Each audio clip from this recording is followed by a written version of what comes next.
आदमपुर उपचुनाव से जुड़ी ये बड़ी खबर। बीजेपी के प्रभारी और सह प्रभारियों की नियुक्ति को लेकर बीजेपी प्रदेश अध्यक्ष ओपी धनखड़ ने नियुक्ति की है और जेपी दलाल को बनाया गया है प्रभारी। कृष्णलाल पवार बनाए गए थे सह प्रभारी। तो बड़ी जानकारी, बड़ी खबर आपको बता रखी है। हरियाणा की सियासत से जुड़ी ये बड़ी खबर है। तो अब हरियाणा में होना है आदमपुर उपचुनाव, इसको लेकर ये बड़ी खबर, ये बड़ी जानकारी। बीजेपी की तरफ से प्रभारी और सह प्रभारियों की नियुक्ति हुई है। बीजेपी प्रदेश अध्यक्ष ओपी धनखड़ ने नियुक्ति की। जेपी दलाल बनाए गए प्रभारी और कृष्णलाल पवार बनाए गए थे सह प्रभारी। और ज्यादा जानकारी के लिए खबर अभी तक के संवाददाता अनिल मोर इस वक्त हमारे साथ फोन लाइन पर जुड़ चुके हैं। अनिल, प्रभारी और सह प्रभारी बना दिए गए हैं। आदमपुर उपचुनाव को लेकर अब बीजेपी पूरी तरह से तैयार नजर आ रही है। तैयारियां बहुत तेजी से आगे बढ़ रही हैं।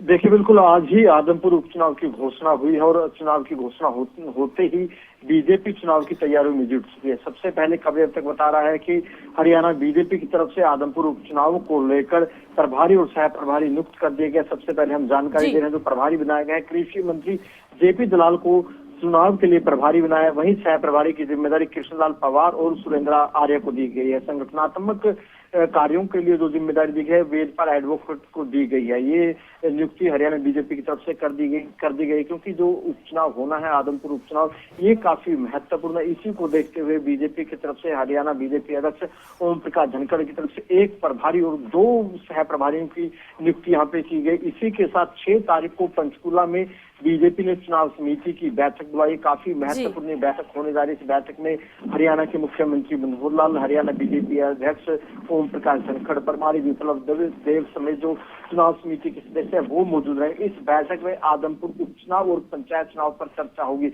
आदमपुर उपचुनाव को लेकर इस बैठक में कहीं ना कहीं उम्मीदवार को लेकर चर्चा की जाएगी कि आखिरकार उम्मीदवार कौन होगा। ये लगभग तय है कि जो टिकट है भजनलाल के परिवार में दी जाएगी। अब देखना होगा कि चुनाव भजनलाल के बेटे कुलदीप बिश्नोई लड़ते हैं, भजनलाल के पोते भव्य बिश्नोई चुनाव लड़ते हैं। इनमें से देखना होगा कि कौन चुनाव लड़ता है। जो 6 तारीख को पंचकुला में बैठक होगी, इस बैठक में कहना कि आदमपुर उपचुनाव को लेकर, उम्मीदवार को लेकर, रणनीति को लेकर चर्चा बनाई जाएगी। रणनीति किस तरीके से रहेगी, इसके अलावा पंचायत चुनाव को लेकर भी उस बैठक में चर्चा होगी। और कहीं ना कहीं हरियाणा बीजेपी अब चुनावी तैयारियों में जुट चुकी है। प्रभारी और सह प्रभारी नियुक्त कर दी है, संगठनात्मक नियुक्तियां कर दी है आदमपुर उपचुनाव को लेकर। इसके अलावा 6 तारीख को जो बैठक होनी है पंचकुला में, जिसमें खुद मुख्यमंत्री मनोहर लाल भी मौजूद रहेंगे चुनाव समिति की, काफी महत्वपूर्ण बैठक होने जा रही है। अब देखिए अनिल, उपचुनाव की तैयारियों में बीजेपी तुरंत जुट गई है। एक तरफ तारीखों का ऐलान होता है, दूसरी तरफ अब प्रभारी और सह प्रभारियों की नियुक्ति कर दी गई है। अब क्या ये माना जाए कि पार्टी की तरफ से उम्मीदवार की घोषणा भी जल्द होगी? बिल्कुल, देखिए कहीं ना कहीं, क्योंकि देखिए उपचुनाव की घोषणा हो चुकी है। अब बीजेपी की तरफ से तो अपनी नियुक्तियां कर दी गई है। संगठनात्मक प्रभारी नियुक्त कर दी है, सह प्रभारी नियुक्त कर दी है। और कहीं ना कहीं अगर नॉमिनेशन की बात करें, लास्ट डेट नॉमिनेशन की 14 तारीख रहने वाली, तो ऐसे में कहीं ना कहीं जो बीजेपी की बैठक होने जा रही है, उस बैठक में जो नाम है उम्मीदवार कौन होगा उस पर चर्चा होगी। संभावना यही है, क्योंकि देखिए जब कुलदीप बिश्नोई इस्तीफा देकर आए हैं तो राजनीति में कमिटमेंट होते हैं, सारी बातें होती है। वो सारी बातें बीजेपी से आलाकमान से कर चुके हैं। लगभग तय है कि टिकट भजनलाल के परिवार में से ही मिलनी है।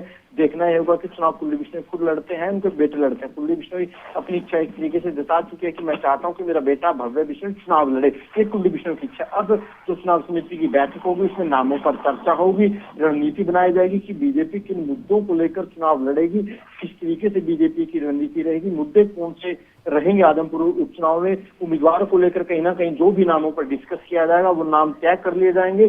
फिर उन नामों पर कहीं ना कहीं अंतिम फैसला तो बीजेपी आलाकमान को लेना है। जी चलिए, बहुत बहुत शुक्रिया अनिल, तमाम जानकारी आपने दर्शकों तक पहुंचाई है।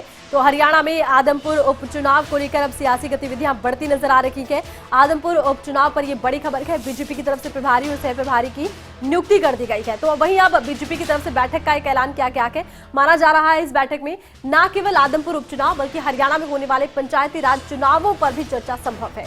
अब देखना होगा बीजेपी अपने उम्मीदवार के नाम का ऐलान कब तक करती है। आदमपुर उपचुनाव को लेकर इस वक्त कयास लगाए जा रहे हैं। माना यह जा रहा है कि टिकट अगर मिलेगी तो वे केवल भजनलाल परिवार के अंदर ही मिलने वाली है। ऐसे में कुलदीप बिश्नोई या उनके बेटे भव्य बिश्नोई का नाम चर्चाओं में है। देखना होगा बीजेपी किसे चुनावी रण में उतारती है।